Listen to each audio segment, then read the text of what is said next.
Jadi ini mahal, kegiatan seperti ini investasinya mahal. Karena ini proyek akhirat bukan dunia.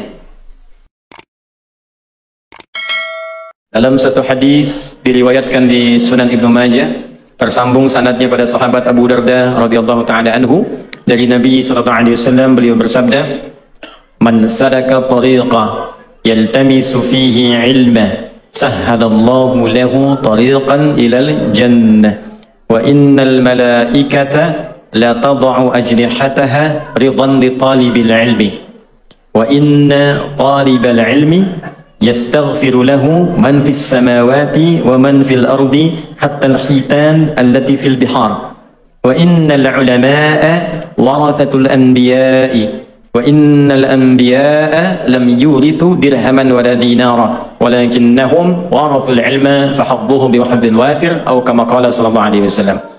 Paham? Tidak?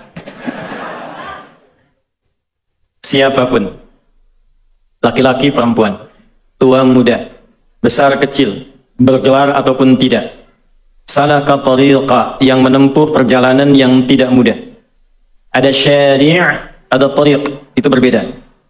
Syari' jalan yang luas, jalan yang lebar, jalan yang lapang. Jika menjadi panduan dan sifat disebut syariah. Ada syariat Islam, jalan yang lebar menuju Allah, yang lapang, yang memberikan sifat-sifat ibadah. Karena itu dalam syariat Islam ada salat, karena salat jalan menuju Allah.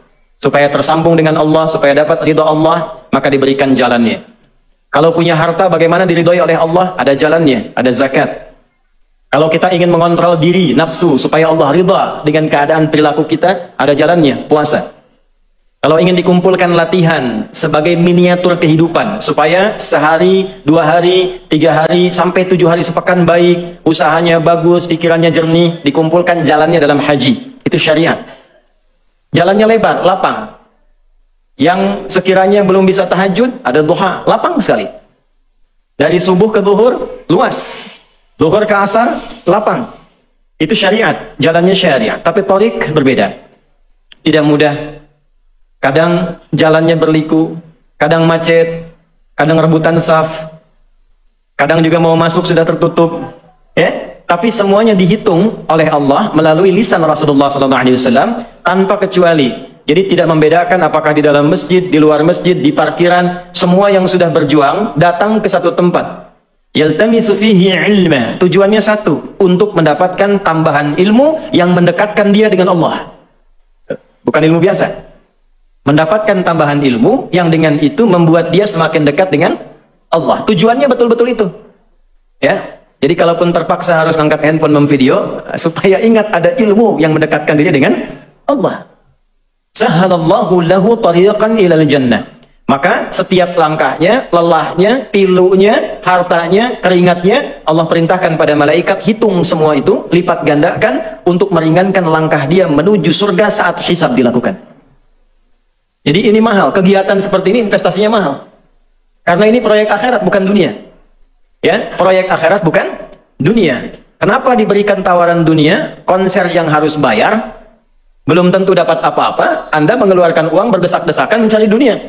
Ketika Allah menawarkan kehidupan abadi dengan keindahannya di surga, melalui lisan terbaik, orang terbaik di muka bumi, yang pernah berkehidupan, maka disitulah kemudian hanya orang-orang yang merespon itu dan terpilih bisa mendapatkan kemuliaan dimaksud. Maka saya ucapkan selamat. Di antara sekian hamba Allah yang berkehidupan, kita yang digerakkan oleh Allah untuk berada di masjid ini. Maka di hadis lain, riwayat Al-Bukhari dari Muawiyah bin Abi Sufyan radhiyallahu taala anhum jami'an, qala Rasulullah sallallahu alaihi wasallam, "Man yuridillahu bihi khaira yufaqihuhu fid din." Siapapun yang diinginkan oleh Allah berubah menjadi orang baik, maka tanda pertamanya bukan diberikan dunia, bukan naik pangkat, tapi tanda pertamanya diberikan kecenderungan dalam hatinya untuk mau belajar agama supaya lebih dekat dengan Allah Subhanahu wa taala. Tolong catat nih baik-baik. Wa innal malaikata, dan tanamkan pada hatimu yang paling dalam, jangan ragu. Sejak engkau berangkat, duduk, menunggu, belajar sampai pulang, Allah perintahkan para malaikat khusus la tad'u ajnihataha, untuk membentangkan sayapnya, ridhan li talibil ilmi, untuk memberikan ridha para malaikat kepada setiap penuntut ilmu. Ridhanya malaikat nanti punya 3 arti pokok. 1, al-istighfar littullabil ilmi, permohonan ampunan kepada Allah bagi para penuntut ilmu. Karena itu para ulama terdahulu, kalau ada orang konsultasi ingin taubatnya cepat diterima oleh Allah, di antaranya diberikan dua. Satu, tingkatkan bakti pada ibu. Yang kedua, diminta cari majlis ilmu. Oleh karena itu viral kisah seseorang yang kelak narasi ini diabadikan menjadi turunnya wahyu Quran surah keempat An-Nisa di ayat ke-100. Seorang pernah bunuh 100 orang, genap 100 orang. Dia mabuk, dia kerjakan maksiat, tiba-tiba ingin taubat. Konsultasi oleh seorang kiai diarahkan, kamu pergilah ke kiai fulan untuk membimbing. Nah, ini sunnah. Tidak bisa semua kiai itu menguasai segala bidang. Karena itu saling mereferensikan. Yang ini ahli hadis, orang ingin belajar tafsir, referensikan, belajar pada kiai fulan. Ya, jangan dicegah, jangan dikondisikan pada satu pihak sehingga ketika ini keliru ada yang membenarkan. Maka diarahkan pada kiai dimaksud, berangkat dia.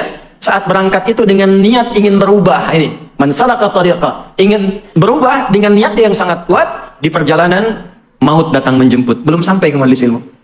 Tsumma yudrikul maut, tiba-tiba maut datang, baru lebih sejengkal dari perjalanan itu. Jadi kalau jaraknya 100 meter, dia baru 50 meter plus 1 jengkal, belum sampai ke tujuan. Tapi karena di jalannya, tapak kakinya dia niatkan untuk mendapatkan ampunan Allah, dia istighfar di jalannya, itulah kalimat pertama yang menggugurkan seluruh dosa-dosanya.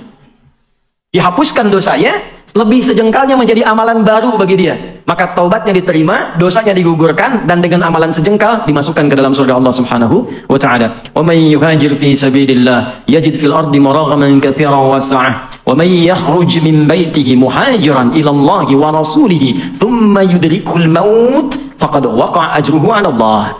Siapapun yang mau merubah dirinya, datang ke pengajian, ingin merubah diri. Bukan ingin update status. Bukan ingin cari konten supaya nambah subscriber. Tapi betul-betul ingin merubah diri supaya lebih dekat dengan Allah. Lalu dia berangkat. Kalau dari dia belajar berpengaruh sampai kembali dia berubah, maka Allah berikan perubahan pada dirinya. Tanda pertamanya, Allah berikan keadaan hati yang lebih tenang dari sebelumnya. Jadi kalau cari pengajian, buat yang merubah kita lebih dekat dengan Allah. Hati semakin tenang, lebih enak ibadah. Kalaulah kemudian dia meninggal, dia keluar, belum sampai ke tujuan, meninggal di tengah jalan. Tsumma yudrikul maut, faqad waqa'a ajruhu 'ala Allah. Pakai fa, harfu 'atfin rabitin baina syai'aini bila hudud. Huruf penyambung dua peristiwa tanpa jeda. Peristiwa pertama berangkat dari rumah mau ngaji, peristiwa kedua datang kematian. Belum sampai meninggal. Digabungkan, saat meninggal itulah aku tuliskan. Kata Allah, aku perintahkan malaikat, tuliskan pahalanya, gugurkan dosanya. Nah, ini yang menjadikan orang tadi bernilai di hadapan Allah. Sekarang saya balik tanya nih. Ada yang pernah bunuh orang nggak di sini? Mumpung ada polisi tadi itu di luar tuh. Tidak ada. Ada yang sering mabuk? Tidak ada. Ada yang zina? Tidak ada. Anda bisa bayangkan, orang yang pernah bunuh 100 orang, kriminal hidupnya, datang ke majelis ilmu, di tengah jalan meninggal, diampuni dosa, masuk surga. Anda belum pernah bunuh orang. Tidak larut dalam kemaksiatan. Sudah ditempatkan di tempat ini. Allah yang pilih Anda. Saya nggak kenal Anda pada umumnya. Siapa yang menggerakkan Anda sampai di sini? Kalau Allah sudah berkenan Anda datang di sini dan Anda belum mau berubah, dengan cara apa lagi diarahkan jadi orang baik? Itu hal pertama yang paling penting tanamkan pada diri kita. Syukur ya akhi. Ikhwan, bersyukurlah. Alhamdulillah, siang panas, orang waktunya tidur, makan, istirahat. Anda kok mau ngaji gitu? Ada yang dari pagi di sini saya dengar. Ada yang dari subuh. Padahal saya masih di Sidoarjo dari subuh. Siapa yang gerakan Anda mau ke sini? Kalau dengan semacam itu Allah sudah gerakan, belum terfikir Anda untuk berubah, maka dengan cara apa lagi difasilitasi? Karena itulah, mari kita mulai kajian kita dengan singkat dan padat. Bagaimana membekali diri supaya lebih bersemangat untuk menjadi pribadi yang lebih baik. Inilah materi yang coba kita uraikan jika ujian itu terjadi. Itu temanya ya? Nah, maka hadapilah. Ya, demikian materi yang bisa disampaikan. Terus dia ujian terjadi kok bikin status. Nggak nyangka ya. Ini terjadi ya, hadapi. Selesai materi. Salah sendiri yang bikin judul. Baik. Apa itu ujian? Wa ma adraka ma ujian. Bagaimana menghadapinya? Seperti apa konstruksinya? Biasanya kalau kita paham dari awalnya, mudah mengatasinya. Bapak Ibu sekalian, kita mulai dengan Al-Quran surah kita pakai Quran ya, supaya lebih gampang. Surah kedua Al-Baqarah, di ayat 155 sampai 157. وقبل ذلك أريد أن أعرف إليكم جميعا لا أخشى أن أنسي في هذا الموضوع ومعنا يحضر الحمد لله إخواننا من فلسطين. Di siang hari ini kita diberikan berkah oleh Allah. Sebelum saya lupa, ada para pejuang saudara kita yang langsung datang ke sini dari Palestina. Ya. Ma'ana Sayyid al-Akh Fadil Ustaz Naji, Dr. Naji. Nah, ini beliau. Wa nuntikum ba'din insyaallah kalimat. Nanti kita dengar dari beliau. Ini sosok luar biasa. Wa yadihi Dr. Bilal. Ini Dr. Bilal. Ini sudah menikah ya Bu ya, Dr. Bilal ini. Dan insyaallah bisa bahasa Indonesia karena juga kuliah di ITB. Ini yang Dr. Bilal. Kemudian yadihi Dr. Ali, Syekh Ali. Assalamualaikum warahmatullahi wabarakatuh. Nah, bisanya itu aja bahasa Indonesianya nanti. يتفضل بعدين إن شاء الله نعطيكم في اللحظات الأخيرة من المحاضرة يعطي الكلمة للإخوان. Nanti kita dengar 5 menit 10 menit terakhir sebelum kita berakhir tausiah dan berdoa dari para pejuang-pejuang ini, barangkali ingin menyapa kita semua apa yang ingin disampaikan. Baik, Bapak Ibu sekalian, kita mulai Quran surah kedua Al-Baqarah di ayat 155 sampai 157. A'udzu billahi minasyaitonir rajim. Bismillahirrahmanirrahim. وَلَنَبْلُوَنَّكُمْ بِالشَّيْءِ مِنَ الْخَوْفِ وَالْجُوعِ وَنَقْصٍ مِنَ الْأَمْوَالِ وَالْأَنفُسِ وَالثَّمَرَاتِ وَبَشِّرِ الصَّابِرِينَ الَّذِينَ إِذَا أَصَابَتْهُمْ مُصِيبَةٌ قَالُوا إِنَّا لِلَّهِ وَإِنَّا إِلَيْهِ رَاجِعُونَ أُولَئِكَ teruskan ayatnya. أُولَئِكَ عَلَيْهِمْ صَلَوَاتٌ مِّن رَّبِّهِمْ وَرَحْمَةٌ وَأُولَئِكَ هُمُ الْمُهْتَدُونَ. وَلَنَبْلُوَنَّكُمْ ada pakai lamnya taukid ditambah nun taukid takilah di akhirnya. Jadi kalau orang pesantren insya Allah paham. Cara mengartikannya, dan tanamkan pada hatimu yang paling dalam. Siapapun yang menjalani hidup di dunia ini pasti akan diuji. Saya ulang ya. Tanamkan pada hatimu yang paling dalam. Siapapun yang menjalani kehidupan di muka bumi ini pasti akan diuji. Dan kalimat pastinya setelah itu menggunakan dhamirnya nahnu kembali ke Allah. Jangan diartikan jama', bukan, karena Allah itu tunggal, ahad, lam yalid wa lam yulad.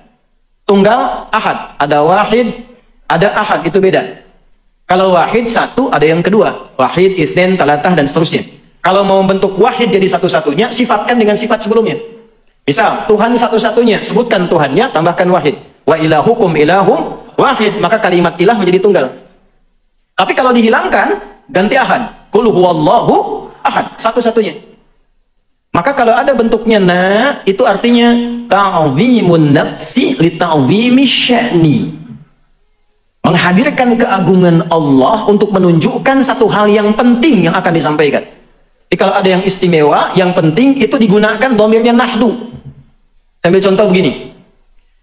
Malam Al-Qadar itu istimewa tidak? Penting tidak? Turunnya Al-Quran begitu penting, malamnya penting, saking pentingnya maka digunakan dhamirnya nahnu. Inna, Quran surah 97, Inna anzalnahu fi lailatul qadar. Inna panjang, inna pendek tambah na, asalnya begitu. Inna, na pendek, harfu nasbin wa taukidin tansibul isma wa tarfa'ul khadara mabniyun 'ala al-fathi la mahalla lahu min al-i'rabi. Paham? Tidak. Huruf yang berfungsi menguatkan, menajamkan, untuk memahamkan pada hati, tancapkan pada hatimu, jangan goyah. Yakinkan, aku tegaskan, kata Allah, demi keagunganku, kata Allah. Diturunkan Al-Quran itu di malam yang sangat istimewa. Jadi untuk menunjukkan keistimewaan turunnya Al-Quran, malamnya istimewa, Allah menghadirkan keagungan zatnya untuk menunjukkan itu penting. Saking pentingnya. Makanya malamnya menggunakan lailah. Jadi ada lail, ada lailah, itu berbeda. Kalau lail waktunya dari ba'da isya sampai menjelang fajar. Lail, sahar, fajar. Tapi kalau kita bicara pakai ta, itu istimewa. Lailah, ada yang istimewa di malam itu. Lail, malamnya.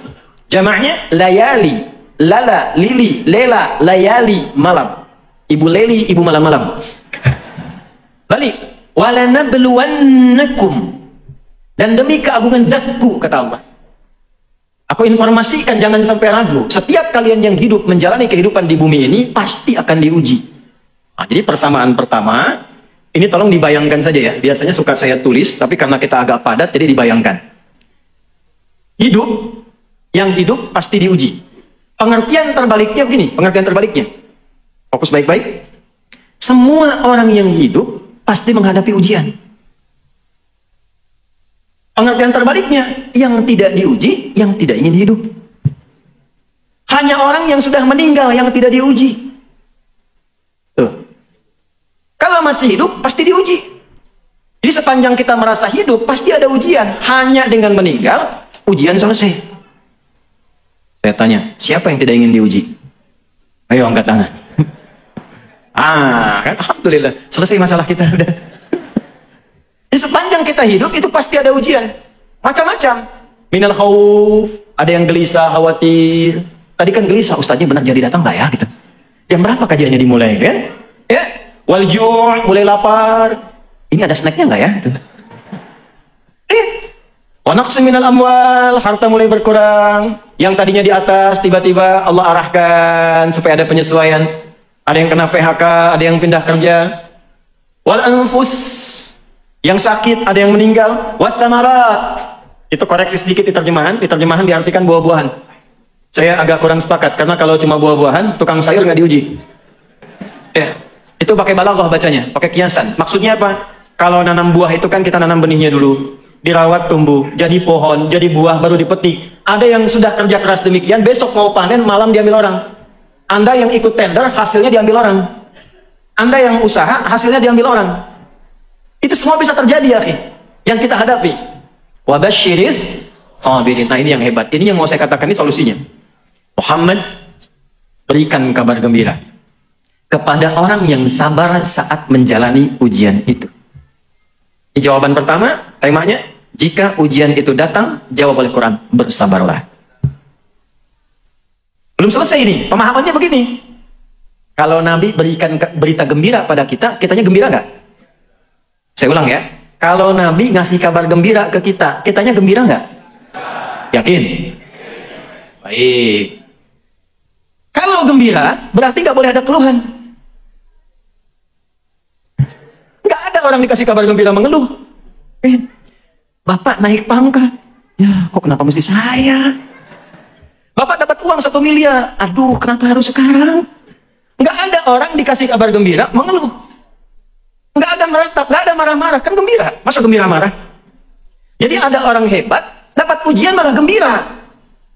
Itu gimana cara memahaminya tuh? Diuji malah gembira. Normalnya dalam tanda petik yang belum paham ilmu, diuji itu biasanya sedih. Biasanya berusaha untuk nunggu waktu, kapan semua ini akan selesai. Kenapa mesti saya, ya Allah? Ya memang kamu. Ini beda, ini ada ilmunya. Kok bisa diuji tapi malah gembira? Terima kasih ya Allah, menitipkan ujiannya kepada saya, bukan pada yang lain.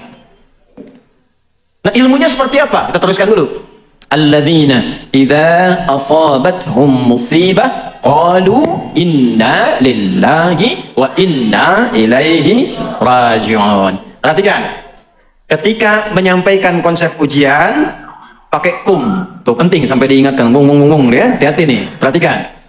Kalau di luar sudah pakai serino belum fokus juga dengan cara apa lagi tuh. Ketika objeknya kemudian dihadirkan, siapa orang-orang yang bisa sabar itu? Lihat, walanabluwannakum, kum. Kita semua dikhitab nih, nggak ada satupun. Tapi ketika dimasukkan pada golongan orang hebat yang bisa senang menghadapi ujian, dibentuk lagi komunitas yang baru, orang-orang khusus, bukan orang biasa. Biasanya orang sedih, yang ini malah senang. Siapa orang ini? Ditawarkan oleh Allah. Anda mau masuk gak pada golongan itu? Maka dirubah kalimatnya menjadi alladzina, disebutkan sebanyak 1080 kali dalam Al-Quran. Bentuknya ini isim mausul, konjungsi, bentuknya jama. Bisa laki-laki, perempuan, besar, kecil, lintas gelar sosial. Jadi kita diajak oleh Allah. Ya, jadi nggak terbatas pada kiai saja. Kiai nggak tahu ilmunya sedih juga. Bukan terbatas pada ustadz saja, tidak. Kita semua ditawarkan, mau nggak punya gaya hidup yang menghadapi apapun senang. Di sini senang, di sana, di mana-mana. Bukan hatinya aja, pikirannya senang, fisiknya senang, gitu, semua nyaman. Maka apa yang kemudian kita lakukan? Orang-orang hebat ini terbuka tawarannya ialah orang yang idza asabathum. Idza ketemu fi'il madhi maknanya mudhari'. Idz ketemu mudhari maknanya madhi. Idza ketemu past tense maknanya present. Continuous future. Ya. Idza asabathum, apabila mereka menghadapi ujian yang sedang ada di hadapannya. Diuji. Qalu, mereka meyakinkan pada hatinya, berkata. Jadi boleh katakan pada hati kita. Keluarkan kalimatnya. Kita punya ayatnya, katakan pada hati kita. Pertama, nanti saya detilkan. Inna lillahi wa inna ilaihi raji'un. Perhatikan ya. Idza asabathum musibah. Tadi satu sudah saya urai, kalau hidup pasti diuji, maka bersabarlah. Yang kedua, ujian itu ternyata semua yang kita alami itu sifatnya ujian.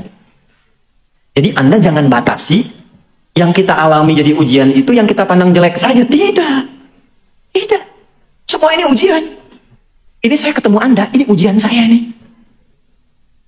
Ini semua yang kita alami ujian. Musibah itu dari kata asaba yusibu, yang kita alami, yang menimpa kita. Setiap yang kita alami itu musibah, bentuknya dua. Ada musibah suka, caranya syukur. Ada musibah duka, caranya sabar. Contoh musibah syukur di Quran di surat apa? 27. Surat apa itu? An-Naml. Ayat berapa? Ayat 40. Di lisan siapa? Nabi Sulaiman. Liyabluwani aashkur am akfur. Jadi begitu ditampakkan istana Bilqis di hadapannya, ya, oleh satu orang yang diberikan ilmu oleh Allah kepadanya, muncul Nabi Sulaiman itu ingat, saya punya kemampuan dengan izin Allah menaklukkan awan, kemampuan bicara dengan hewan, kemampuan mengendalikan jin dan sebagainya. Lalu ditampakkan pembuktiannya. Apa kalimat pertamanya? Ini ujian bagi saya, apakah semua nikmat yang menyenangkan ini saya syukuri atau tidak? Jadi jangan Anda kira, maaf, ujian itu pada sesuatu yang duka saja. Ada yang meninggal, ujian. Sakit, ujian. Sehat pun diuji. Ya, yang meninggal, maut datang padanya. Yang hidup, kehidupan hayat masih ada. Nurul hayat. Maut dan hayat itu ujian buat kita. Kalimatnya nabluwakum. Quran surat berapa? 67. Ayat berapa? Ayat kedua. Huwaladzi khalaqal mauta wal hayat liyabluwakum ayyukum ahsanu amala. Ini semuanya ujian. Naik jabatan ujian. Makanya orang dulu, Pak Sobi, itu kalau jadi rektor, jadi pejabat, jadi apapun, itu kalimat pertamanya, Umar bin Abdul Aziz dilantik, kalimat pertamanya, Inna lillahi wa inna ilaihi. Ada yang kuliah di sini, mahasiswa? Kalau dapat IPK 4, apa kalimat yang diucapkan? Itu benar, Alhamdulillah. Ya, tapi setelah itu jadi ujian, ujiannya ujian amalan, makanya dapat ijazah. Ajaza yujizu ijazatan, diberikan izin kebolehan mengamalkan ilmunya. Jadi ijazah itu bukan koleksian sertifikat disimpan, bukan. Karena dicek, ada talaki depan gurunya, dicek, betul, bagus, silahkan ngajar, kasih ijazah. Nah, ketika mengajar, ujian. Ini semuanya diuji. Anda kesini pakai kendaraan, mobil, motor, macam-macam, itu ujian. Dihisab nanti tuh. Betul, dihisab itu. Makanya kalau Allah uji dengan benda apapun, pakai ibadah dulu. Dikasih Ferrari, subuhan dulu. Pakai ke masjid, jadi pasti hisab ringan. Ini saya ikuti tuh pola itu tuh. Jadi kalau ada apapun Allah titipkan, saya ada baju nih, dihadiahkan oleh Allah lewat tangan tertentu, saya pakai sholat dulu tuh. Pakai sholat dulu, jadi kalau dihisab enak. Ya, di hidayat dari mana engkau dapatkan, ya Allah, engkau maha tahu dengan segalanya. Si fulan memberikan hadiah dengan izinmu. Kemana engkau gunakan? Ya Allah, dipakai sholat. Gampang. Bajunya dikonfirmasi benar, ya Allah, saya dipakai sholat di Masjid Nurul Hayat, Masjid As-Salam dan sebagainya. Nah, ini bikin sepekan sebelum acara. Dijahit di tempat bagus, dapat baju baru, dipakai kondangan. Salah? Tidak, cuma dihisab. Tidak salah. Pulang dari sini, ibu ya, bu. Nah, ibu pulang dari sini, nanti buka pintu lemari baju, cek satu-satu, mana yang belum pernah dipakai ibadah. Antum sama itu. Ya, sendal, motor, mobil, itu ditanya. Nah, itu ujian. Ya. Jika ujian itu terjadi, nah kan, maka bermuhasabahlah. Satu kan sabar, kedua muhasabah. Jadi jangan pahami dan batasi, persempit ujian itu pada aspek duka saja. Begitu meninggal, innalillahi. Hidup pun innalillah. Karena kalimatnya hidup kita itu diuji oleh Allah, meninggal pun kita kembali kepada siapa? Nah, ini konsep yang kedua dulu. Sampai sini dulu. Kalau sudah paham ini, maka semua netral. Ajaban li amril mu'min. Ujian tuh. Sungguh mengagumkan perkara orang beriman itu. Apabila ditimpa sukacita, syakara, dia bersyukur caranya. Apabila ditimpa duka cita, sabara, dia bersabar. Jadi bagi orang beriman semua netral. Ada uang, alhamdulillah. Belum ada uang, ujian, sama. Makan gak makan asal syukur. Kumpul aja nih. Syukur kita, syukur, alhamdulillah, alhamdulillah. Itu mah, ya kalimat itu mahal sekali, gak bisa dibeli itu. Kalimat syukur itu nggak bisa dibeli. Itu hanya bisa dilatih dengan kemuliaan-kemuliaan. Nah sekarang, mari kita pelajari teknisnya bagaimana melahirkan sikap seperti itu. Bagaimana supaya saat mendapat ujian, kita punya satu kemampuan yang dibimbing oleh Al-Quran, supaya bisa menerima itu dengan kebahagiaan. Nah, sekarang kita mulai dari ujian sabar dulu, karena biasanya ini yang paling tidak mudah dilalui. Pekerjaan tadinya lancar, tiba-tiba hilang. Ya kan? Sakit. Cicilan belum lunas. Dikejar pinjol. Dan turunan-turunan lainnya. Yuk kita pindah teknisnya. Bagaimana teknisnya sabar, bagaimana teknisnya kita mengarahkan ini kembali kepada Allah. Satu, Quran surah kedua, ini kita detilkan. Di ayat 286. La yukallifullahu nafsan illa. Baik, tahan dulu. Ini saya mumpung ingat, saya ijazahkan ya. Ada 2 surah di dalam Al-Quran yang kalau kita rutin menjadikannya zikir, doa kita cepat dijawab oleh Allah. Ya. Satu surah Al-Fatihah, yang kedua 3 ayat terakhir di surah Al-Baqarah. Lillahi ma fis samawati wa ma fil ardh, sampai la yukallifullahu nafsan illa. Nah, ini 2 surah ini. Al-Fatihah, kemudian 3 ayat terakhir di surah Al-Baqarah. Ini hadisnya sahih di Sahih Muslim. Nanti ada surah-surah lain, nanti lain waktu kalau masih panjang waktunya, di kesempatan lain kita khusus membahas misalnya surah keutamaan surah tertentu dalam Al-Quran. Saya kembalikan dulu. La yukallifullahu nafsan illa wus'aha. Tidak mungkin Allah itu menguji seorang hamba di luar batas kemampuannya. Tanamkan itu dulu. Tidak mungkin Allah menguji seorang hamba di luar batas kemampuannya. Kita sederhanakan bahasanya. Tidak mungkin Allah menguji kalau Anda tidak mampu. Jadi kita hidup pasti diuji. Nah, ujian yang Allah berikan kepada kita itu diberikan ketika kita dipandang mampu. Kalau nggak mampu nggak akan diuji.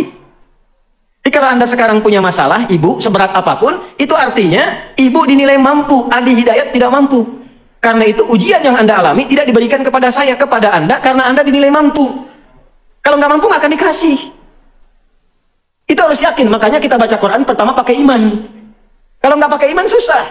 Quran itu perlu pakai iman, dibuka dengan kalimat iman untuk menguatkan iman. Jadi yakinkan dulu pada diri kita, setelah yakin tanamkan motivasi diri kita. Tidak mungkin saya diuji kalau saya nggak mampu. Itu bikin status kalau dalam bahasa kita, pasti bisa, pasti bisa, pasti bisa. Allah pilih saya karena saya mampu. Nggak mungkin diuji kalau nggak mampu. Tanamkan dulu itu. Nah, ini bagian pertamanya. Dan kalau Allah percaya, Anda nggak boleh ragu. Yang nitipkan Allah bukan saya, bukan yang lain. Jadi bagian satu. Ya, jadi apapun yang kita alami dalam hidup, kalau sudah ditakdirkan kita menjalani itu, artinya kita mampu menyelesaikannya. 1. 2, pindah sebentar. Suka berdoa nggak? Hah? Suka. Kan biasanya pengen sukses ya, pengen lancar ya, pengen baik ya. Apa tandanya doa Anda akan dijawab? 1 juta. Hah? Benar, 1 juta tuh. Tolong catat tuh. Ya. Kalau Anda sabar 2 detik aja, jadi 5 juta tuh.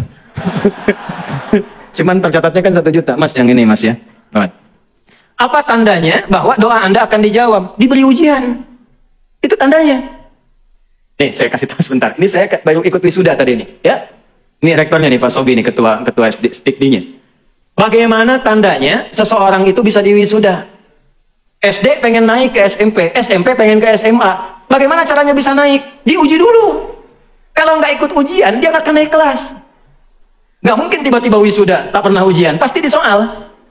Kenapa harus diuji? Supaya diketahui kadar kemampuannya sebelum dia naik ke SMP, ilmunya dipandang telah tepat, mampu menjalani semua kegiatan di SMP. Bisa ngelola nggak? Bisa ikut pelajaran nggak? Bisa menyelesaikan nggak? Maka ujian itu berfungsi menguatkan siswa tadi, sehingga ketika dipandang kuat, siap dia menjalani kehidupan berikutnya. Kita berdoa, tanda doa dikabulkan itu dikasih ujian dulu. Jadi jembatan menuju jawaban doa itulah ujian. Kenapa mesti diuji? Untuk mengetes pada diri kita, serius nggak pengen itu? Nanti kalau sudah dapat bisa ngelola nggak? Kalau dikasih nggak bisa ngelola, jadi musibah. Allah punya sifat Rahman, tidak ingin menitipkan satu hal pada seorang hamba yang menjadikan dia tersiksa dan punya dosa dengan itu. Karena itu ujian datang untuk mengoptimalkan dulu kemampuan kita, sehingga ketika itu diberi, telah siap kita menggunakannya. Itu asalnya. Jadi ketika Anda mengalami ujian, itu hasil doa Anda. Anda sendiri yang minta. Itu produk doa. Ya Allah, saya ingin begini. Datang ujian. Kenapa mesti saya ya Allah? Kan kamu tadi yang minta. Jadi pahami, ujian itu sebagai jembatan menuju jawaban doa kita. Begitu kita minta ada masalah, segera bersyukur. Alhamdulillah, tandanya doa akan segera dijawab. Ya Allah, saya ingin berkhidmat untuk Al-Quran. Saya mencintai Quran, ya Allah. Ikhtiar saya. Saya pengen lulus, ya Allah, di kampus yang bisa mengajarkan saya Quran. Fikih dengan baik. Ikut kita daurah dari Madinah. Bahkan sejak kelas 2 SMA, saya belajar kurikulumnya itu. Begitu lulus, langsung dikasih rekomendasi oleh orang yang di Timur Tengah, ada tanda tangannya, langsung diterima. Tiba-tiba, begitu sudah disampaikan, siap di ACC, udah tanda tangan, boom, bom Bali terjadi. Dan kita berdoa pada Allah, semoga tidak pernah terjadi yang demikian. Hati-hati ya, kalau aliran mengajak pada yang tidak benar, segera tinggalkan. Ya, dulu pernah ada di Sarinah, di Jalan Tamrin itu bom meledak. Saya di Lampung itu, Ustaz ditanya, dia mengacungkan tangan Ustaz, apakah bom di Jalan Tamrin termasuk jihad fisabilillah? Saya bilang, Mas, jihad fisabilillah itu jihad di jalan Allah, bukan di Jalan Tamrin. Sekali lagi, bom meledak. Alih-alih ke Madinah, ke Ciputat. Madinah Ciputat. Coba lihat bagaimana Allah menyiapkan sesuai jawaban doa. Apakah kecewa? Tidak. Gelisah? Tidak. Kita nikmati aja, terima kasih ya Allah. Diantarkan ke Ciputat.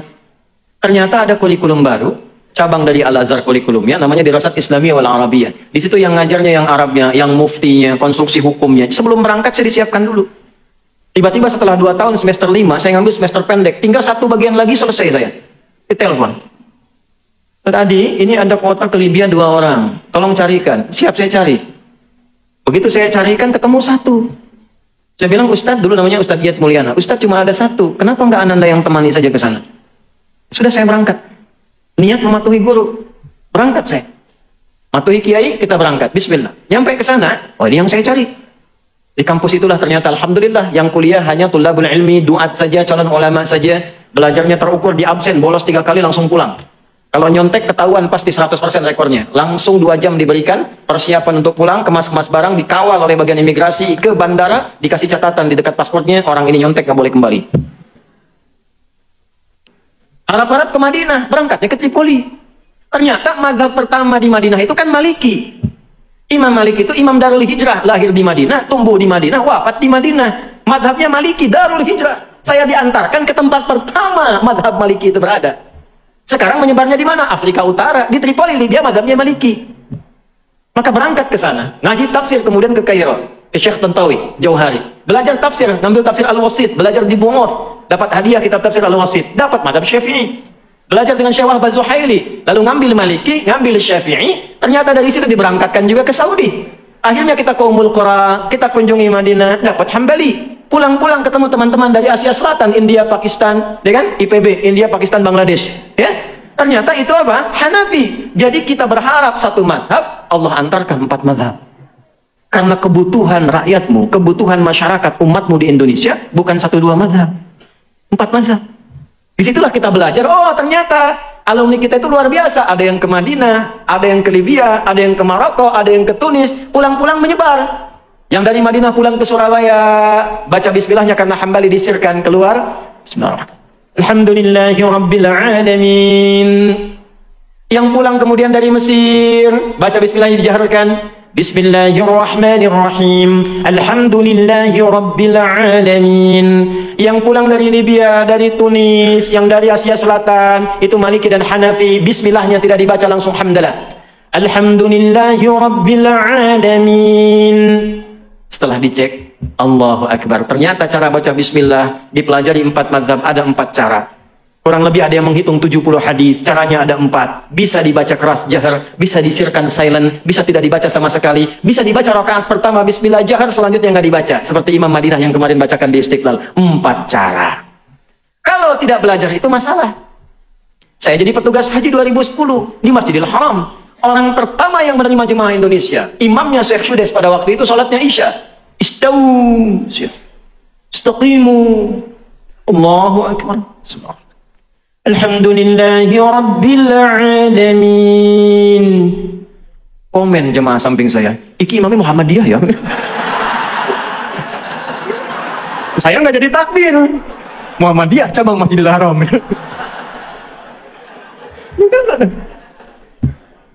Nah itu jadi penting. Ketika ilmu itu ada, punya keyakinan, kenapa saya diberangkatkan itu? Oh, saya baru paham, ini maksudnya. Jadi jangan sampai terjadi perpecahan karena masalah-masalah kecil. Ini kunut, Allahumma hdina fiman hadait, NU nih. Enggak kunut, Muhammadiyah nih. Zaman Nabi Muhammadiyah belum ada, NU belum ada, yang kunut ada dalilnya. Yang tidak kunut ada dalilnya. Yang salah yang tidak sholat subuh. Sehingga jangan sampai terjadi, kalau sudah paham ilmunya, tahu hadisnya. Yang biasa nggak kunut, tiba-tiba imamnya kunut. Kata Syekh Utsaimin, aminkan, walaupun dia tidak kunut. Allahumma hdina fiman hadait, amin. Kalau nggak tahu ilmu, bahaya. Allahumma hdina fiman hadait, bid'ah. Yang biasa kunut, datang ke masjid, di masjid itu nggak kunut. Jangan dipaksa kunut. Ikuti. Innama ju'ilal imamu liyutamma bihi. Imam dijadikan untuk diikuti. Faqiraatul imam, qiraatul makmum. Bacaan imam sudah mencakup makmum. Kalau sudah sami'allahu liman hamida rabbana walakal hamd, tidak kunut dia langsung sujud, ikut sujud. Sudah salam, salam. Tidak perlu sujud sahwi. Itu gambaran. Kalau seperti itu paham. Inilah hikmahnya. Oh, saya paham kenapa saya diberangkatkan ke sini. Mengerti kita. 1, 2, 3 persoalan. Jadi akhirnya pelan-pelan kita terangkan, kita buka. Walaupun kadang resikonya juga bid'ah juga nanti. Ya, kenapa? Kita pahami, oh mungkin belum sampai bacaannya, sampai di situ. Itulah tasawuf. Nah, ujian juga begitu. Anda bisa beda-beda, semua orang beda, cuman substansinya sama, diuji. Pebisnis diuji. Udah jualan pagi sampai malam belum ada yang beli. Ulama juga begitu, sekolah jauh-jauh, begitu pengajian nggak ada yang datang. Bisa terjadi, semuanya sama, tapi singkatnya ujian. Tidak mungkin diuji kalau tidak mampu. Bikin catatan dari sekarang. Kalau Anda mengalami ujian, alhamdulillah. Saya dinilai mampu oleh Allah. Tulis. Tapi jangan terlalu GR bikin status. Memang cuma saya yang mampu, yang lain tidak. Terima kasih ya Allah. Ada kerjaan tuh. Belum selesai sampai situ. Karena ujiannya akan dijalani. Nah kemudian bagaimana prakteknya? Sudah ada itu, ada semangat. Maka pindah ke Quran surah Al-Insyirah. Surah 94. Alam nashrah. Wa wada'na. Alladhi anqadha dhahrak wa rafa'na fa inna ma'al fa idza wa ila. Apa artinya insyirah? Lapangan bagus. Kalau nggak ada hadiahnya semua pengen jawab cepat tuh. Luar biasa. Insyirah itu sesuatu yang lapang dan luas, lebar. Kenapa surat ini muncul? Al-ibratu bi'umumil lafzi la bi khususis sababi. Tidak khusus saja kisah tentang asbabun nuzulnya, tapi pesan besarnya keumuman lafadznya untuk kita. Perhatikan baik-baik, ini poin pentingnya. Bapak Ibu sekalian, ketika kita diuji, kunci paling besar perannya ada di sini, di hati. Ini yang mengendalikan. Fisik kita hanya mengeksekusi. Kalau hatinya bagus, semua ujian itu ringan. Tapi kalau hatinya jelek dan sempit, sekecil apapun ujian terasa besar. Maka ayat ini ingin memberikan satu panduan kepada kita, lapangkan hatimu di setiap saat, sehingga masalah apapun yang dihadapi jadi kecil. Anak muda datang kepada seorang kiai konsultasi. Saya sampaikan kisah ini pada presiden di masa lalu ketika sedang gundah. Dan ikut tausiah saya sampaikan, alhamdulillah setelah itu cerah. Fadilah Quran. Datang seorang anak muda ke seorang kiai, kusut wajahnya. Dia ingin mengadukan masalah. Dibawalah oleh kiai itu ke satu danau yang lapang. Kiainya bawa gelas, bawa garam. Jadi yang satu bawa gelas, satu bawa garam, satu genggam. Sudah tiba di samping, kata kiai itu, coba ambil air dari danau itu, ambil. Lalu diisi oleh kiai itu dengan setengah genggam dari garam. Minum. Wah, itu asin, minum dulu. Begitu diminum, betul asin. Dia muntahkan airnya. Lalu yang kedua, sisa setengah garam itu dilemparkan oleh kiai tadi ke danau tadi. Yang airnya segar. Sekarang ambil lagi yang baru. Diambil, minum. Bagaimana rasanya? Segar. Itulah keadaan hatimu. Kalau hatimu hanya sesempit cawan ini, maka masalah kecil pun akan terasa besar, seperti garam sedikit pun terasa asin. Tapi kalau kau lapangkan hatimu seluas danau ini, maka yang besar akan terasa kecil, yang hilang pun, yang kecil pun hilang begitu saja. Nah, sekarang bacakan ayatnya. Alam nashrah laka sadrak. Hei, tolong tempatkan ayat itu kepada diri kita. Walaupun konteksnya waktu itu ke Nabi Muhammad. Bawa ke dalam diri kita. Misal, Asep ada di sini? Ada. Doni? Cecep, Firman? Ada semua ya? Ganti yang nggak ada. Ini pasti nggak ada nih. Suneo. Pasti nggak ada ya? Misal Suneo ini diuji. Katakan pada hatinya, alam nashrah laka sadrak. Hei Suneo. Udah, ketawa dulu. Ganti saya aja deh, Adi. Hei Adi Hidayat. Bukankah aku sudah buat hatimu lapang? Kenapa engkau kecilkan? Aku sudah ciptakan hatimu itu luas untuk menghadapi setiap masalah. Kenapa engkau jadikan kecil sehingga engkau tidak mudah menghadapi masalah? Ya akhi, hati kita ini diciptakan oleh Allah walaupun kecil, isinya lapang. Untuk apa? Memudahkan semua masalah dihadapi. Bahasa bebasnya begini, saya sudah lapangkan, kenapa engkau sempitkan? Sehingga masalah yang bisa engkau alami dengan mudah itu menjadi berat. Bukan karena berat masalahnya, tapi karena sempit hatinya. Alladzi itu yang membuat kita itu berat dari ujung kepala sampai ujung kaki. Kepikiran, dikasih ayam gak mau. Kenapa nggak dimakan? Ayam belum digoreng. Jalan gelap gitu. Padahal harta masih ada. Cuman karena satu masalah. Alam nashrah laka sadrak wa wada'na anka wizrak. Dulu itu engkau punya banyak masalah. Aku selesaikan. Ini Anda berapa tahun? 20 tahun, 30 tahun, 40 tahun. Bukankah sepanjang hidup kita sudah mengalami banyak masalah? Kalau dikumpulkan, kalau mau tahu setiap punya masalah, catat satu-satu. Supaya Anda tahu berapa masalah yang sudah Anda hadapi selama hidup. Ini sampai sekarang, ratusan ribu jutaan masalah sudah kita hadapi. Allah sudah lapangkan hati kita diselesaikan. Kenapa yang ribuan masalah yang lalu kita selesai nyaman, dengan satu masalah kita merasa berat?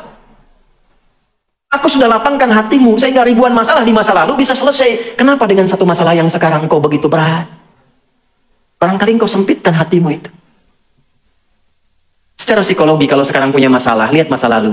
Yang dulu aja selesai, masa yang sekarang nggak selesai. Nah itu maksudnya. Katakan. Wada'na anka wizrak alladzi anqadha dhahrak wa rafa'na. Dulu kamu sukses, gak ingat ya? Dulu kamu hebat. Ketika hatimu lapang, kamu sukses. Kenapa engkau harus tidak belajar dari peristiwa dulu? Apakah sukses tiba-tiba begitu saja sukses? Kan ada tahapannya. Yang ini pun aku akan antarkan kepada yang lebih tinggi lagi ketika engkau lapangkan keadaan hati. Tanya balik dong, belum selesai. Caranya gimana ya Allah supaya lapang? Inna ma'al usri fa inna ma'al usri. Nah, rumus nahunya pakai inna, yakinkan pada hatimu yang paling dalam. Katakan. Di balik segala kesulitan pasti ada kamu. Tuh, lihat sini. Saya bahas dua bagian. Ini masih ada waktu nggak? Alhamdulillah. Tenang. Insya Allah. Sampai jam berapa? Sepakat ya? Oke, siap. Saya jam 2 kurang seperempat mau ke bandara. Anda sampai Isya. Yang belas ini nih Pak, tadi mau sampai Isya. Ini lihat sini. Perhatikan ayatnya. Inna ma'al usri. Nah, usri itu apa? Bukan sekedar sulit. Sulit itu ada dua kata di bahasa Arab. Ada sa'bun, ada usrun. Sa'bun, usrun. Hadha amru sa'b. Sa'bun itu kesulitan yang relatif. Kata si A sulit, yang lain mudah. Tuh. Bahasa Inggris sulit tidak? Sulit, kata seseorang. Kata orang Inggris, gampang. It's very easy to speak English because I'm England. Ya kan? Gampang. Hey John, have you been? Betul, bahasa Surabaya bagi orang Inggris susah. Bagi orang sini, oh gampang betul itu. Ya.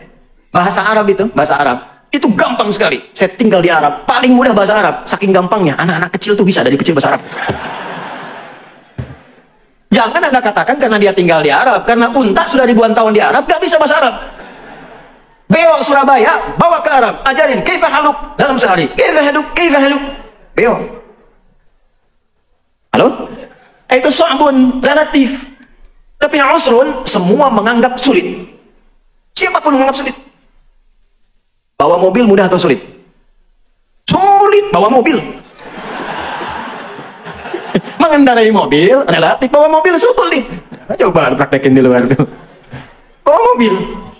حمل السيارة أمر ثقيل يا أخي susah itu أمر عسر أما قيادة السيارة هذا ربما صعب وسهل أليس كذلك؟ بلى إذا نحن نواصل باللغة العربية إذا بعد ذلك. Demikian. Sebaliknya, perhatikan baik-baik. Mudah itu bahasa Arabnya ada dua. Ada yusrun, ada sahlun. Sahlun itu relatif. Kata si A mudah, yang lain belum tentu. Tapi kalau yusrun, itu semua mengatakan mudah. Tuh. Lihat lawannya. Usrun ketemu yusrun. Bukan cuma hurufnya ditukar, ain jadi ya, bukan. Itu pun dalam ilmu lughah, fikih lughah, itu hebat itu. Ain kan huruf sulit. Ya, wasatul halaq di sini sama dengan ha. Ana Arab. Ya, ya. Sini tuh, ya. Itu nggak mudah. Ya, itu mudah. Ya. Dari yang paling sulit ke mudah. Nih, cara memahaminya bagaimana? Sesulit apapun masalahmu, yang orang lain mengatakan mustahil ini selesai, Allah berikan solusi yang paling mudah sampai mereka mengatakan, oh, bisa ya, mudah banget. Kapan itu terjadi?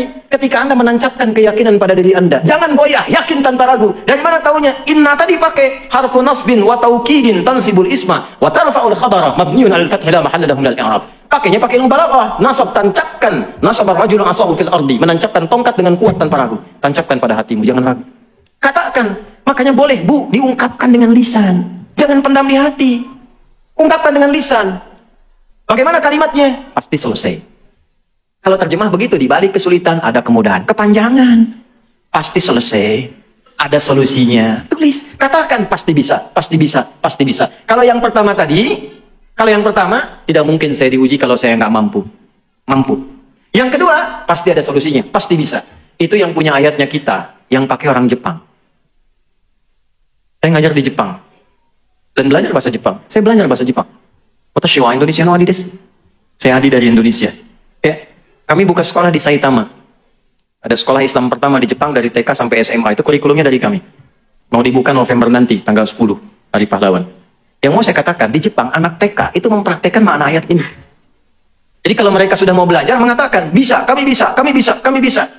Ini kalau generasi tahun 80-90-an, dulu tahun 95-96, itu ada acara namanya Benteng Takeshi. Ya. Seangkatan dengan Dragon Ball kan? Ya, Susuke Watanabe yang baru meninggal kemarin tuh, ya. Baik, siapa saya itu? Nonton? Enggak. Itu kalau mau menaklukkan Benteng Takeshi, dia kan dimodifikasi tank begitu kan? Terus lewat kan, reporter sampingnya mengatakan, kamu bisa, kamu bisa, kamu bisa. Tuh ayatnya dipakai.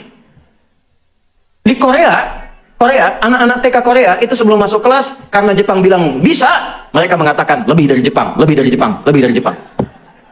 Itu betul dari setiap TK, lebih dari Jepang, lebih dari Jepang. Makanya Jepang bikin Honda, Korea bikin Hyundai. Betul, Hyundai itu pengucapannya, Hyundai tulisannya. Iya. Korea, Jepang masuk Piala Dunia, Korea juga nyusul. Itu produk kayak Sintayong dan sebagainya itu, yang kemarin kalah 2-1 lawan Cina.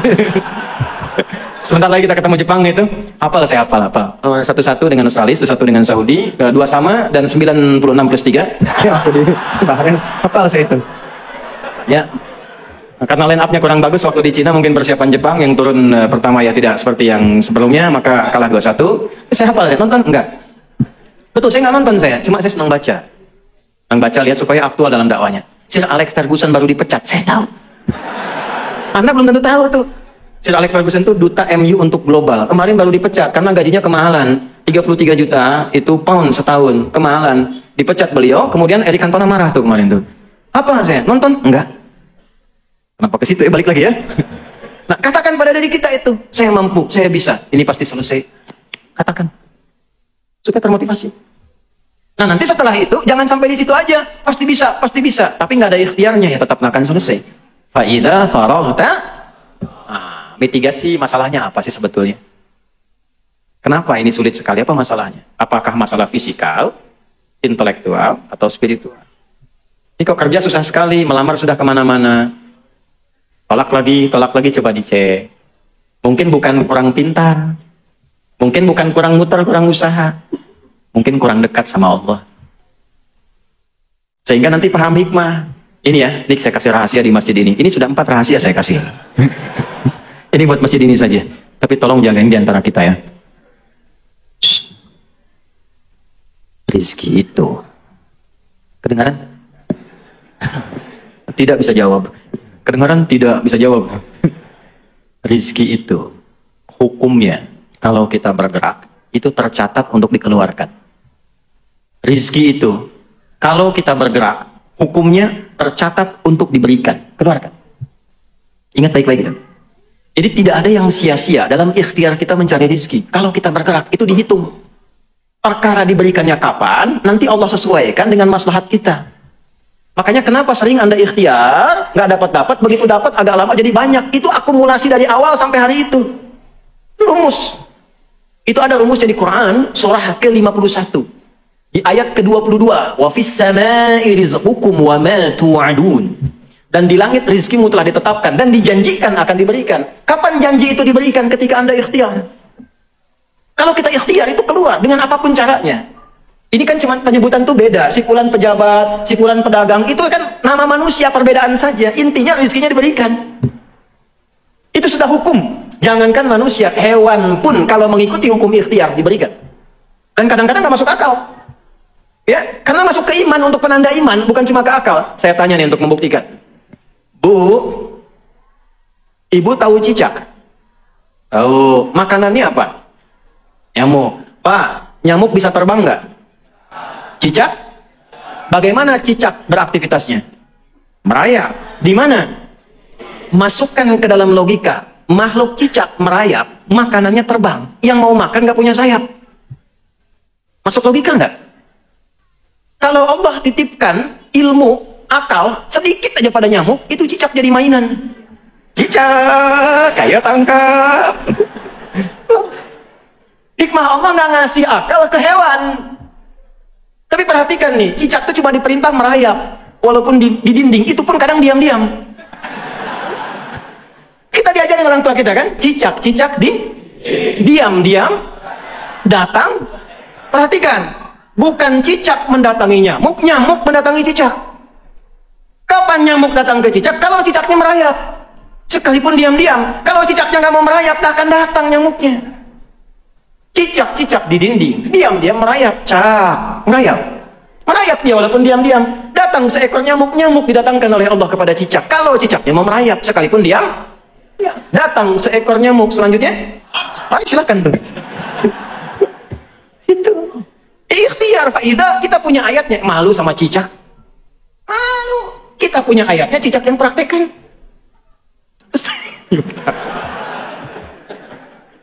Ibu. Terus ngejek lagi. Gitu kan? Nah, makan nyamuk tuh. Kita punya ayatnya, yang ngaji kita masa yang praktekkan cicak? Ya. Nih, tahu cacing nggak? Cacing tahu? Kalau cacing disimpan di atas wajan, terus bawahnya dipanasin tuh, wajannya. Katelnya dipanasin. Cacingnya gimana? Menggeliat, gerak kan? Gerak. Pertanyaan saya, kenapa? Salah. Bukan panas karena cacing nggak bisa ngeluh. Aduh panas, aduh sakit, nggak bisa. Karena nggak banyak ngeluh, dia langsung cari solusi, bergerak, berikhtiar, cari tempat yang membuat dia lebih dingin. Hewan tahu. Kita manusia lebih mulia daripada hewan. Walaqad karramna bani Adam wa hamalnahum fil barri wal bahr wa razaqnahum minat thayyibat wa faddalnahum ala katsirin mimman khalaqna tafdila. Quran surah 17 ayat ke-70. Nah, ikhtiar. Kalau nggak ikhtiar susah, Pak. Ada dua orang di Mesir, mahasiswa pintar, dua-duanya ahli Quran. Cuma beda pandangan. Yang satu punya prinsip, dia hafal tadi abdaliyat tadi, pokoknya kalau rizki Allah pasti kasih, nggak nyari pun diberi. Temannya yang kedua bilang, kamu harus ikhtiar, tetap dicari. Untuk membuktikan itu sepakat, yang pertama yang beranggapan rizki akan diberi walaupun tanpa ikhtiar, maka dia berusaha sembunyi di ruang DKM masjid, di bawah meja ada kolong. Datanglah donatur muhsinin. Ustaz Maulid tuh, ternyata muhsinin ada sanadnya tuh. Biasa bagi makanan. Begitu dibagi, yang lain dapat, ini nggak dapat karena sembunyi. Kan nggak boleh ikhtiar. Lapar satu hari. Hari kedua dibagi, ini nggak dapat. Begitu hari ketiga, makanan banyak diberikan, sisanya agak banyak, ini sudah nggak bisa tahan lapar. Hal min akhar, kata muhsinin tadi, ada yang lain nggak? Kata DKM-nya karena nggak tahu, lah sudah, khalas intah, nggak ada yang lainnya lagi. Ini karena nggak tahan lapar, akhirnya dia kasih kode. Kan? Baik. Maka ketika dengar itu kaget, dibuka ada orang sembunyi sudah kelaparan, dikasihlah kemudian 3 bungkus jatah hari pertama, kedua, ketiga, bayangkan. Poinnya bukan itu. Ketika itu diberikan, datanglah kawan yang kedua itu untuk membuktikan. Kan saya bilang apa dari hari pertama? Rizki itu mesti dicari walaupun dengan kode kan? Ini nggak ada teh manis anget misalnya. Enggak, ini contoh aja. Mesti ada. Kalau nggak ada begitu, nggak ikhtiar, nggak akan bisa terjadi. Contoh. Nah, itu. Jadi jika musibah terjadi, ya biarkan terjadi, yang terjadilah. Kalau nggak datang juga ya musibah. Gitu. Nah, jadi itu kita hadapi saja, hadapi yang tenang, yang baik, itu saja, nggak banyak. Ya, jadi satu, Yakinkan pada diri kita bahwa musibah itu anugerah. Ya, untuk menguji kita, meningkatkan amal soleh kita. Menguji itu maksudnya memberikan kemampuan lebih pada kita, sehingga ketika jawaban doa diberi, kita punya kemampuan mengelolanya. Kayak saya tadi mau ke Libya, oleh Allah disekolahkan dulu di Ciputat, 2 tahun dididik, cara memahami hukum begini, semuanya pakai bahasa Arab, cara presentasi begini, sehingga ketika sampai kemudian ke Tripoli, saya bisa menyesuaikan. Saya datang sepekan kemudian ujian, Pak. Nggak mudah, sampai tangan saya bengkak yang gitu. Ujiannya begini, soalnya cuma 3, tapi 1 itu bisa 5 lembar. Ada dosen luar biasa, mutasyaddid killer. Setiap mau jawab, mesti nulis Asmaul Husna 99, dengan maknanya, dengan hadisnya, dengan tafsirnya, baru jawab soalnya. Itu kalau sudah mata pelajaran akidah itu, ini bengkak ini. Sepekan. Tapi dapat mumtaz saya. Mumtaz ma'asyaraf itu. Fadilahnya apa? Yang tadi disiapkan dulu. Kalaulah tidak disiapkan dulu tadi, nggak mungkin kemudian bisa mendapatkan tambahan bekal pengetahuan. Seperti itu memahaminya. Kalau belum dapat, ya bukan karena belum jodoh, tapi saya disiapkan ke arah yang lebih baik. Ya, kalau lamaran ternyata ditolak, bukan ini yang terbaik untuk saya. Allah siapkan lebih baik daripada yang ini. Saya tunjukkan pada setelah saya menikah nanti. Itu selalu ada hikmahnya. Ya, tapi ikhtiar yang terbaik. Quran disiapkan. Sekarang kan musim Quran tuh. Ya, kan sekarang lamaran tuh banyak menggunakan syarat hafalan Quran. Saya beberapa kali jadi saksi nikah, khatib khutbah nikah, itu beberapa meminta pada calonnya untuk bacakan Quran. Bukan syarat, tapi hanya pelengkap, cuma menjadi satu pelengkap utama untuk bolehnya nikah oleh perempuannya itu. Tapi boleh juga Pak, nanti kalau ada punya anak perempuan yang muda-muda yang belum nikah datang, kasih. Ya, hafalannya berapa juz. Si nama siapa? Torik Pak. Nah, baca surat Torik.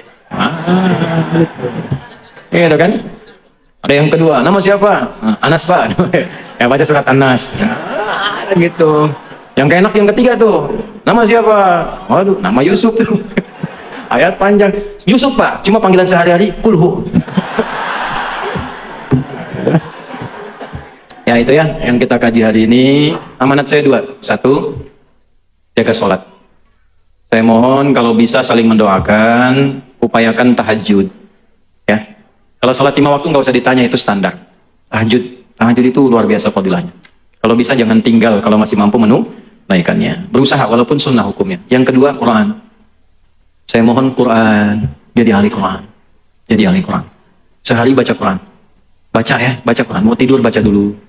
Mau berangkat 1 lembar aja. Suami istri 1 halaman sebelum tidur sama anak-anak baca. Insya Allah teduh ke hati. Walladzi anzala as-sakinata fi qulubil mu'minin liyazdadu imanan ma'a imanihim. Di rumah tangga pengen sakinah, kuncinya iman, jalurnya Quran. Orang yang rajin mengkaji Quran, baca Quran, insya Allah dijaga oleh Allah kehidupan rumah tangganya, dan jasadnya dijaga ketika dia meninggal.